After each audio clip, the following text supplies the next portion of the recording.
So I think it comes down to, at least for the coaches, it's like, how do you want to periodize your week? So for strength and conditioning, it's really easy for us because we learn periodization and that's our life. So for soccer coaches though, I think, and it's really good for, strength coaches to have that relationship with their coach, obviously. But your game is 100%. That's what we're going for. And how you periodize your week before that game or the several days before that game. You have your medium, your high, your low, your game. Mm-hmm. So you can still, and you may not know the load, but the coaches can know the intensity. Just like plyos are high intensity, so we're gonna have plyos on our high intensity day, where intensity is probably not going to be your longest practice, but it's going to be sharp and quick, and everything's going to be up tempo, where your tactical kind of game or your tactical practice to prepare for your game is going to be a little bit longer. Most likely that's when you're going to do your set plays. That's when you're going to do, here's what team A does, and here's how we're going to adjust our play to take that down, so that's going to be more of your volume day. And then you've got a day that is kind of in between where you're getting the ball back under their feet.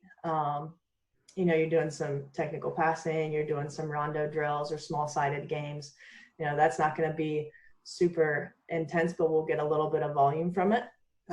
So kind of mapping out and adjusting the different drills you do on those days. And the strength coach can also, if they're able to be out at practice, they can also have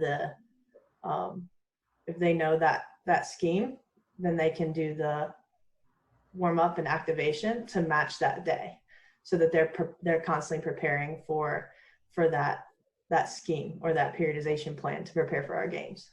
And then something that's really easy that gets you to talk to your athletes and it kind of allows them to be very aware of their own bodies is just a rate of perceived exertion. So, hey, Johnny's walking off the field. Give me your RPE, rate of perceived exertion, 1 to 10. How hard was today?